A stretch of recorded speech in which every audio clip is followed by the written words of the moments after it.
The sun rose blood red over the jagged hills surrounding Jerusalem, casting long, trembling shadows across the city's ancient stone walls. The air was thick with dust and smoke, carrying the scent of burning timber from the makeshift siege engines lined along the valley below. It was July of 1099, a year seared into the hearts of all who had marched to this land from distant corners of Europe. The First Crusade had reached its climax. Here, where prophets had walked and kings had clashed, destiny itself seemed to hang on the edge of a sword. From the hills, the city looked deceptively serene. Its white limestone walls glimmered under the harsh sun, domes and minarets piercing the skyline, an oasis of faith and culture. But for the crusaders amassed below, Jerusalem was a fortress and a prize that could not escape their grasp. Tens of thousands of weary men, clad in chainmail and leather, sharpened their swords, nocked their arrows, and prayed with trembling hands. Their boots sunk into the dry earth, heels grinding gravel into dust. The metallic clang of hammers on siege equipment echoed like a grim heartbeat. The Crusaders were led by a fractured council of leaders, Godfrey of Bouillon, noble and resolute, whose eyes betrayed the weight of piety and duty. Raymond IV of Toulouse, fiery and ambitious, whose voice could rally men to die for a cause that blurred devotion and vengeance. And Bohemond of Toronto, cunning and restless, constantly calculating advantage in a war that was as much political as holy. Within the city, the defenders moved like shadows along the walls. Iftikhar el-Dawla, the governor, had fortified every gate and alley. His men were fewer, exhausted from weeks of siege, yet they fought with desperation, born of defending home and faith. The smell of sweat, smoke, and unwashed bodies filled the air. The cries of the wounded and the prayers of the faithful echoed through the narrow streets. Lanterns swayed in the wind at dusk. Tension coiled through the Crusader camp like a living thing. Horses stamped impatiently. Archers whispered prayers, and men wiped sweat from sunburned faces, knowing that in days the clash would erupt in violence so total it would be remembered for centuries. And yet, beneath the roar of preparation, a deeper, quieter dread lingered. The fear of the unknown, the moral weight of slaughter, and the question that would haunt every man at the gates. The horizon trembled with movement. Siege towers creaked under the weight of armed men. Catapults groaned as boulders were hoisted skyward. The first arrows arced over the walls, clanging against stone, signaling that the reckoning was near. The Crusaders had come for glory, for faith, and for vengeance, but Jerusalem would not yield easily. In the heat and dust of that summer morning, the fate of a city and the souls of all within it hung perilously in the balance. The morning air was thick with heat and dust, swirling around the Crusader encampment like a living veil. Horses pawed the ground restlessly, and the clang of armor against metal rang through the valley as men prepared for yet another day of siege. Tension hung heavy, a weight on every shoulder, because Jerusalem did not surrender. It had never surrendered. Each crusader knew this. Each soldier prayed that his faith would guide his arm, his courage, and, if necessary, his conscience through the horrors to come. The main conflict was stark and brutal. A city defended with desperate precision versus an army driven by religious fervor, ambition, and centuries of European tension. The Crusaders' goal was singular: capture Jerusalem to fulfill vows and earn eternal glory. The defenders' purpose was equally uncompromising: to hold their city, protect their families, and uphold their faith. Both sides understood the stakes: victory or death. And as the sun climbed higher, the first act of violence unfurled. Godfrey of Bouillon walked the edge of the camp, eyes scanning the walls, lips pressed tight. We must strike before they reinforce the eastern gate, he murmured to Raymond. The Count's hand clenched, veins standing out beneath tanned skin. And risk exposing our flanks? We cannot underestimate them, Raymond shot back, his voice sharp, eyes burning with a mix of impatience and calculated rage. Behind them, Bohemond oversaw the siege engines, inspecting every rope, pulley, and plank. He grinned, a dangerous light in his eyes. If we falter, it will not be for lack of effort. Only hesitation will betray us. The defenders, meanwhile, moved like shadows on the walls. Iftikhar al-Dawla, pale and gaunt from sleepless nights, paced the battlements. The walls were their lifeline, yet they strained under the constant pounding of catapults and the rhythmic march of soldiers in heavy armor. Archers adjusted quivers, aiming for the enemy commanders when they came into view. The smell of smoke, sweat, and fear intertwined with the scent of baking bread, still warm from ovens hidden in the alleys below. Civilians whispered prayers, clutching children to their chests, eyes wide as siege towers groaned and ladders scraped against stone.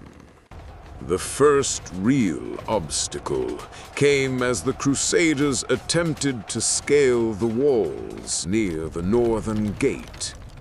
Siege towers creaked under the weight of soldiers, wood groaning like tortured beasts. Arrows rained down, piercing shields and armor, splintering the ramparts with deadly precision. Men screamed, some in agony, some in defiance, while Godfrey signaled to his knights to hold the line. Stand firm! The defenders' stones rained like thunder, crushing makeshift ladders and splintering siege engines. Every inch gained cost blood. Every step forward was paid for lives. Despite the chaos, the Crusaders adapted. Bohemond directed men to shift the towers under the cover of the morning sun. while Raymond led a small contingent to test the city's weaker eastern wall. The tension built, palpable and suffocating. Each clash, each arrow, each shouted command escalated the stakes. Soldiers' hearts pounded in sync with the war drums of metal striking metal, every moment a reminder that failure meant death or dishonor. Inside Jerusalem, Iftikhar faced his own trials. Supplies dwindled, morale faltered. The cries of children and the injured wove a tapestry of despair. Yet he forced men to stand firm. "We do not yield," he bellowed, voice raw with exhaustion. But even as he spoke, he knew the psychological toll was mounting. Every catapult launch, every breach attempt tested the limits of courage. A soldier who faltered could doom an entire gate. A leader who hesitated could doom an entire city. The crusaders, too, were tested beyond their physical endurance. Hunger gnawed at their bellies. Heat blistered exposed skin. Men quarreled, tempers flared, and whispers of doubt seeped into the ranks. And yet, moments of triumph, small and fleeting, spurred them onward. The ebb and flow of victory and setback heightened suspense. Each side aware that momentum could shift with a single choice. Moral dilemmas gnawed at Godfrey. He had sworn to protect the innocent, yet he knew the city would not be taken without bloodshed.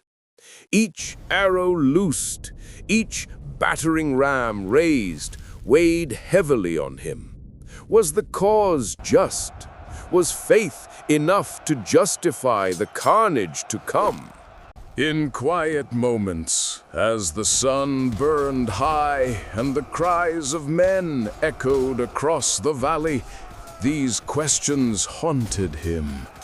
But there was no turning back. History demanded action, and indecision would be death. By the fourth day, the siege had escalated into a symphony of chaos. Siege engines groaned, walls shuddered, and the screams of combatants punctuated every moment. The crusaders tested every gate, probing defenses, calculating angles, measuring the limits of human endurance. Civilians huddled, praying, as families clung together, knowing that no matter what happened, the city they loved would be scarred forever. Every strike, every strategy, and every mistake carved the path toward the inevitable climax, the storming of Jerusalem's walls. And in this crucible of war, character emerged with clarity. Godfrey's resolve tempered into unwavering leadership. Raymond's ambition revealed cunning brilliance, and Bohemon's restless energy proved decisive in moments of tactical need. Iftikhar's courage and desperation became almost palpable, a human force as strong as steel, fueled by faith and the instinct to protect. Each decision, each choice, carried the weight of life and death, not only for themselves, but for thousands who looked to them in hope or terror. The rising action reached its peak as the crusaders prepared their final assault. Siege towers, reinforced and loaded with warriors, creaked forward. Ladders scraped against stone walls. Archers raised quivers. The defenders tightened their grips on ropes, their fingers raw and blistered. The sun dipped low, casting long shadows over the battlefield, bathing both armies in the fiery glow of impending doom. Every heart beat faster, every breath trembled. Every soul knew that soon the gates of Jerusalem would either open to conquest or close in defiance, sealing the fate of all within. The night air was heavy with heat and the acrid tang of smoke. Flames licked the walls, casting flickering shadows that danced over faces twisted with determination, fear, and fanaticism. The Crusader army had waited for weeks, enduring hunger, exhaustion, and relentless heat, and now the moment of destiny had arrived. Siege towers creaked like tortured beasts, wheels grinding against uneven stone, while ladders scraped along the northern walls. Every man knew that in minutes steel would clash against stone, and the cries of the innocent would mingle with the roar of war. Godfrey of Bouillon mounted the highest siege tower, eyes scanning the ramparts. The city sprawled before him, a labyrinth of narrow streets and stone alleys. Smoke curled from shattered rooftops. The smell of dust, sweat, and blood was thick enough to choke. He gripped the wooden rail, knuckles white, and muttered a silent prayer. For God, for honor, for the men. Behind him, Raymond shouted commands, his voice cutting through the roar like a blade, rallying troops to push ladders, hoist scaling frames, and ready catapults.